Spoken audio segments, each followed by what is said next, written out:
Quando eu comecei o cultivo e coloquei as sementes todas para germinar, a gente separou as genéticas, né, umas das outras. Nós temos algumas genéticas aqui, não vou lembrar todas de cabeça, mas nós temos a Watermelon, o White Widow 24K, Moby Dick, temos uma de CBD e temos a Manga Rosa.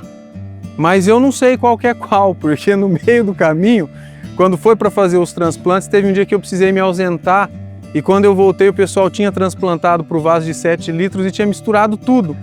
Então a gente não sabe o que é o que aqui dentro, mas a gente sabe que é tudo lindo. E visualmente assim, fica bem clara a diferença de uma genética para outra, né?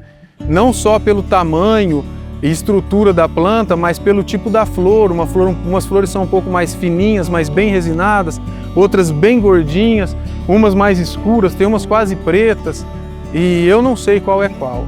A verdade é que eu vou precisar da ajuda de vocês, eu vou postar daqui a pouco umas flores ali no Instagram e vou pedir para quem souber me falar qual que é. E foi assim que eu descobri a Manga Rosa, que foi a minha plantinha que eu fiz a partir de semente de capulho. Foram vocês que me disseram que era Manga Rosa e eu fui conferir e era mesmo.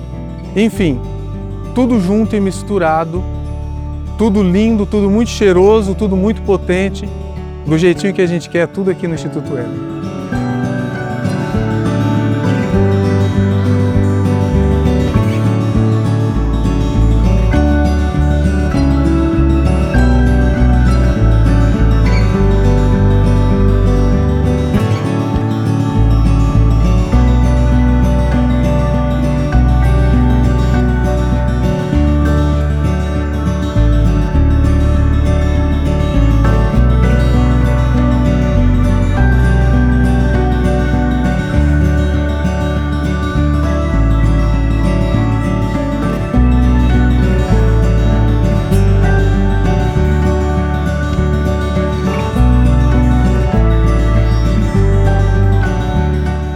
Esse é um momento especial da colheita para mim, porque o Igor mora fora, ele estuda em Ribeirão, e ele e a Malu acabaram de chegar, minha norinha, para participar desse momento com a gente. Isso é significativo porque, embora esse seja um projeto coletivo, é um projeto coletivo que partiu de mim. E ele foi ganhando força à medida que eu fui conseguindo contagiar outras pessoas com o mesmo propósito, com o mesmo sentimento que o do meu coração.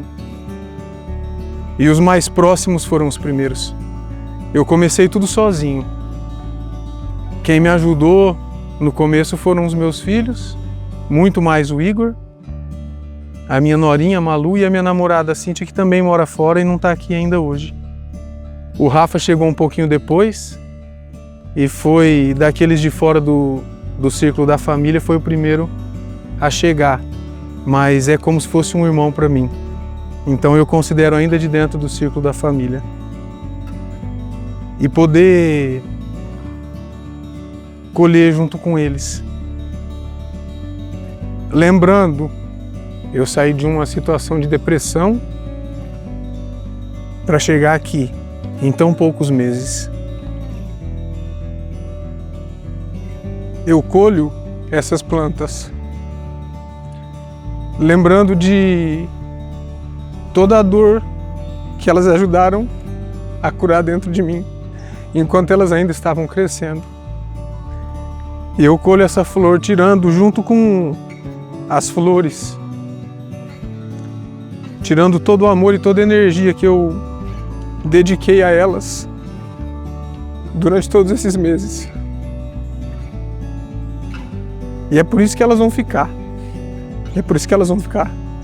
Porque essas são as plantas que me curaram. Essa é a Santa Maria que me salvou.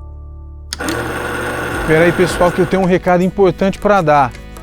Eu sou o Rogério do futuro.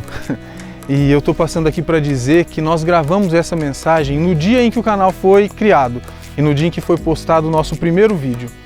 E se você quer ver como é que a gente transformou aquelas plantas nessas árvores gigantescas, Então acompanha a gente, toda terça-feira às 8 horas da noite vai ser lançado um vídeo dessa nossa saga, mostrando como que tem sido essa jornada maravilhosa, encantadora e cheia de desafios. E eu tenho certeza que você pode se inspirar e você que já cultiva pode começar a trocar experiências, porque eu quero trocar experiências com você também. Você que já cultiva e sabe, vem aqui nos comentários para a gente conversar um pouco e trocar as nossas experiências. Quem sabe no futuro a gente não cria um canal de troca de experiências de cultivadores. Quem sabe? Bora junto? Eu tenho falado muito que remédio não é só a resina, a substância que a planta oferece. Cultivar é remédio e ter um contato de pelo menos 1 hora por dia com essas plantas durante todos esses meses e fazendo isso da forma como eu fazia, todos os dias eu ligava uma música e vinha regar as plantas, olhar cada folha para ver se tinha alguma praga.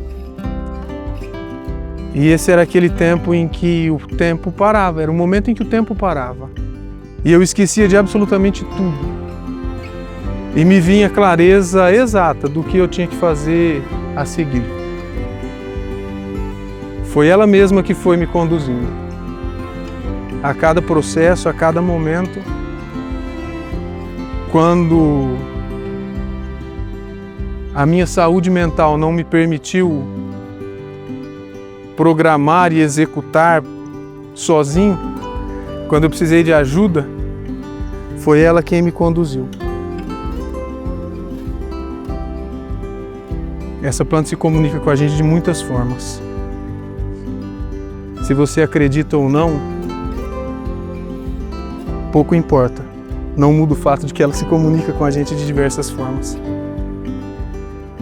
E a melhor, ou a verdadeira escolha, a verdadeira decisão a se tomar é se eu vou acreditar e vou pelo menos testar e tentar me relacionar com ela, ou se eu vou seguir roubando de mim mesmo a possibilidade de pelo menos ter uma experiência com uma planta que cura.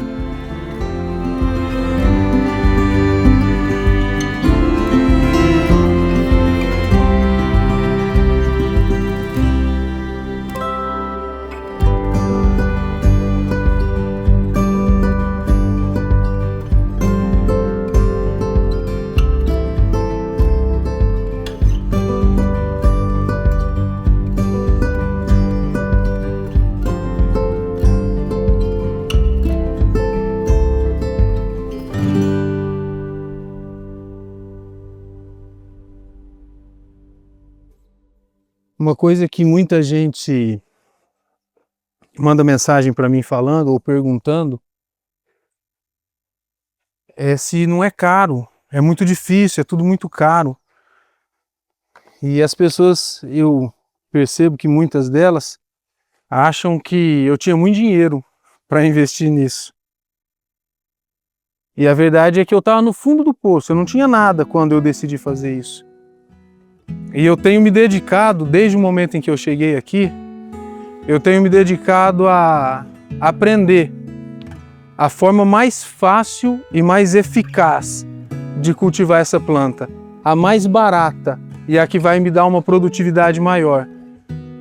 E eu cheguei à conclusão de que é muito fácil e é muito barato cultivar cannabis. Tem uma coisa que custa muito no cultivo da cannabis: atenção. A planta exige muita atenção, mas se você estiver disposto a se relacionar com ela, não só plantar, a experiência terapêutica do cultivo vai acabar sendo muito maior do que a própria experiência com o uso medicinal da planta. Bom, e agora nós estamos finalizando a colheita. Tem uma parte das plantas, das flores que a gente colheu que já estão terminando de secar. E o próximo passo agora é começar a extração. E aí isso vai ser assunto para uma outra conversa nossa.